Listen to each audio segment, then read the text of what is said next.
11월 28일 금요일 매일 묵상을 시작하도록 하겠습니다. 오늘의 본문 말씀은 느헤미야 9장 1절에서 22절까지의 말씀입니다.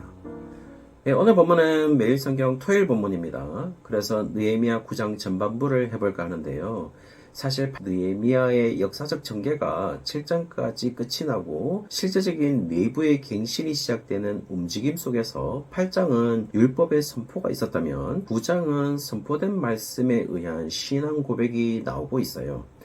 따라서 성전과 성벽이라는 표면적인 구조들이 세워졌다면 이젠 성전과 성벽 안에 채워질 내용들이 문제인데요. 8장에서는 율법의 말씀을 이야기했고 9장은 말씀에 대한 신앙 고백이 이루어져야 한다는 사실을 이야기하고 있습니다.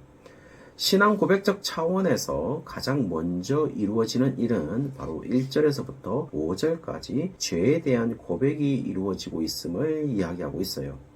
그러나 사실 이스라엘 백성들에게는 계절에 따라서 금식이라는 절기를 지켰습니다.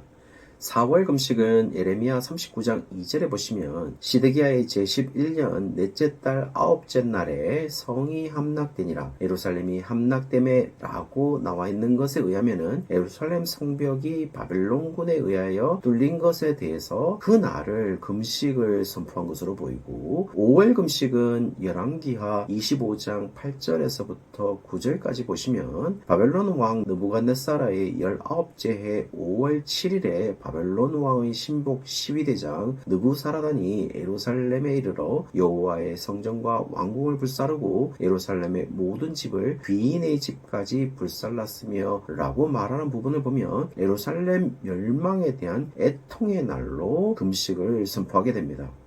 그리고 7월 금식은요, 열왕기하 25장 25절에 보시면 7월에 왕족 엘리사마의 손자 느다니아의 아들 이스마엘이 부하 10명을 거느리고 와서 그달리아를 쳐서 죽이고 또 그와 함께 미스바에 있는 유다 사람과 갈대아 사람을 죽인지라 라고 기록한 것에 의하면요, 같은 해 바벨론 왕 느부갓네살이 유다 총독으로 세운 그달리아가 이스마엘 등 이 과격한 국수주의자들의 손에 비참하게 살해된 날로서 금식을 선포하고 있어요.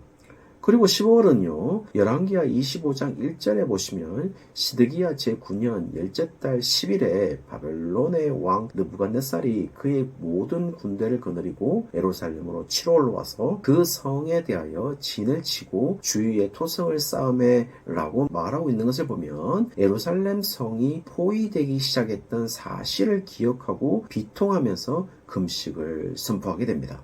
모두 바벨론이 남유다를 멸망시킬 때 예루살렘이 철저하게 파괴되는 그 해에 있었던 시기에 맞추어서 금식을 선포하고 실행되었는데요. 이 금식에 대해서 학개와 에스라와 동시대에 활동했던 스가랴 선지자는 금식이 이루어지는 모습에 대해서 굉장히 비판적 시각을 가지고 있었어요. 스가랴 7장 3절에 보시면은 만군의 여호와의 전에 있는 제사장들과 선지자들에게 물어 이르되 내가 여러 해 동안 행한 대로 5월 중에 울며 근신하리까 하매 라고 이야기를 하고 스가랴 7장 5절에서부터 6절까지 보시면은 온 땅의 백성과 제사장들에게 이르라 너희가 70년 동안 다섯째 달과 일곱째 달에 금식하고 애통하였거니와 그 금식이 나를 위하여 한 것이냐 너희가 먹고 마실 때 그것은 너희를 위하여 먹고 너희를 위하여 마시는 것이 아니냐라고 말하는 것을 보면 지금 이들의 금식 행위가 바벨론에 의해서 남유다가 멸망을 하고 예루살렘과 성전이 파괴된 후에 1차 포로기한을 하기까지 최소 50년 동안 이런 금식의 행위가 계속되었다는 사실을 알 수가 있어요. 그러나 금식의 행위만 있을 뿐 자신을 무너뜨리고 죽이는 금식의 원래 의미와는 거리가 먼 행위였음을 스가랴 선지자는 이야기하는 것으로 보입니다.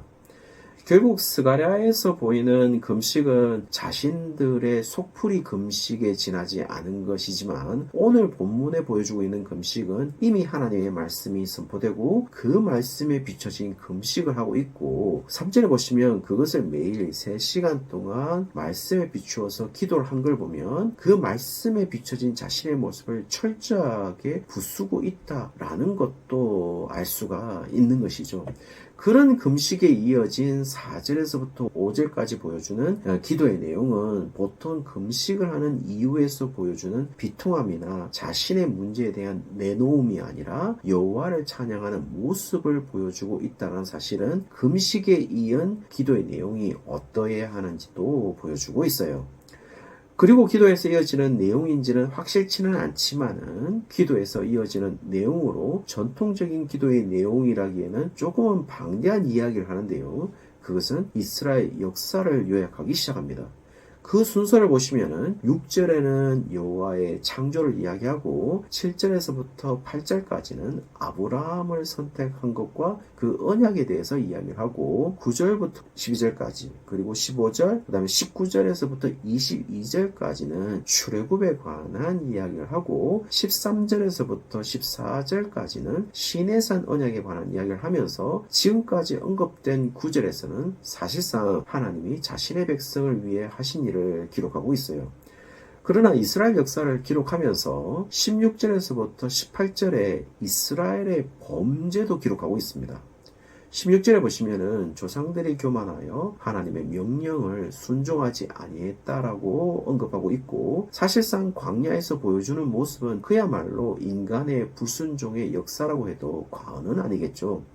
17절에는요, 그들에게 행한 출애굽의 모든 기사를 기억하지 않고 우두머리를 세워서 늘 다시 애굽으로 돌아가자고 했던 역사적 사실을 언급하게 됩니다. 그리고 18절에는요, 시내산으로 십계명을 받으러 올라간 사이에 우상을 만들어서 이것이 애굽에서 이끌어낸 신이라고 하는 죄를 언급하고 있어요. 지금 이스라엘 역사를 인용하면서 무엇을 이야기하는 것일까요? 결국 성전과 성벽이 다 지어지고 말씀이 선포되고 지금 신앙 고백의 장에서 이런 이야기를 하는 이유는 성전과 성벽이 다 지어진다고 할지라도 성전에서 더 넓게는 예루살렘에서 더 넓게는 하나님이 약속한 이 이스라엘 땅에서 하나님의 말씀이 선포되어지지 않고 하나님의 말씀이 무너지는 장소가 된다면 그리고 하나님의 말씀에 대한 신앙의 장소로서 고백되어지지 않고 오히려 불신앙의 장소로 불순종의 장소가 되어진다면 그리고 그 상태에서 아무리 성전이 있어서 거기에서 제사를 지내고 금식이 이루어진다고 할지라도 아무런 의미가 없다라는 사실을 이야기해주고 있는 것이겠죠. 그러나 여기에서 더 중요한 사실은 하나님의 창조를 이야기하고 그 창조의 이야기 다음에 이어진 내용은 하나님은 하나님의 사람을 선택을 했다라는 것을 이야기하고 사실 지금 하나님은 하나님에 대한 사람을 선택함에 있어서 하나님의 의지로 그렇게 하셨고 그들을 하나님께서 인도하셨다라는 사실을 이야기해 주고 있습니다. 심지어는 그들이 하나님의 인도하심과 반대된 행동으로 범죄하였다고 하더라도 19절에 하나님은 크신 긍휼로 그들을 광야에서 버리지 아니했다라고 이야기해 주고 있어요. 그 말은 하나님의 용서의 대상도 분명 정해져 있다는 사실을 이야기해 주고 있죠. 따라서 지금 이스라엘 역사는 하나님은 누구만을 선택하셨고 누구만을 인도하시고 누구만을 사랑하시고 누구에게만 은혜를 베푸시고 누구에게만 긍휼히 여기시고 누구에게만 용서를 하시는지 그리고 누구를 영원히 버리시지 않고 하나님 나라로 이끌 것인지에 대한 이야기를 창조에서부터 아무것도 아닌 제일 밑바닥의 히브리 노예들을 이끌어내셔서 광야에서 그렇게 불순종하고 그렇게 불평하고 그렇게 하나님을 배반하는 범죄 가운데서도 버리지 아니하시고 약속대로 약속의 땅으로 인도하신 하나님이 그 백성들을 인도하신다는 사실을 이야기하고 있다라는 것이죠. 그 하나님을 안다면 그것도 그 말씀을 통하여 우리가 깨닫게 된다면 단순하게 종교 행위로 금식하며 기도하고 제사를 드리는 것이 아니라 진정으로 죄에 대한 회개와 금식을 하게 될 것이고 여호와께 경배를 드릴 수 있지 않겠습니까? 지금의 우리의 기도는 그런 말씀과 여호와께서 이루신 역사에 대한 아무런 지식 없이 그냥 우리 문제만 내놓는 시간이 기도가 되어버렸고 더 큰 문제가 발생할 때는 금식이 효과 있을 줄 알고 금식을 하게 되고 우리의 예배는 우리의 위로의 시간이 되어버렸지 여호와를 향한 경배와 찬양은 점점 퍼센트가 낮아지고 있는 현실이 지금 교회의 현실로 보입니다. 오늘 우리는 교회의 현실을 뒤로하고 우리 개인이 어떠한지를 한번 살펴보아야 될 것 같아요. 우리의 기도는 우리가 만약 금식하게 된다면 우리의 금식은 어떤 상황에서 하게 되나요? 우리가 주일에 예배를 드린다면 우리는 어디에 초점을 맞추고 있나요? 만약 아직 우리의 상황과 우리 자신의 위로에 맞추고 있다면 지금 성전이나 성벽이 세워져서 제사를 드리고 금식을 선포한들 아무런 의미가 없는 성전의 제사나 금식이 될 가능성이 높겠죠. 사랑하는 성도님들은 하나님이 먼저 선택한 하나님의 사람들입니다. 그리고 선택된 백성들을 반드시 하나님께서는 인도하신다는 것이 오늘 성경에서 말하는 것이고 그 백성들만 하나님께서는 죄에 대한 용서를 하신다는 것이 오늘 성경에 말해주고 있는 것이죠. 오늘 그것을 믿고 하나님의 은혜와 인도하심과 하나님의 말씀이 오늘도 여전히 우리의 삶에 성취된다는 사실을 경험하는 풍성한 하루가 되시기를 주의 이름으로 축원합니다.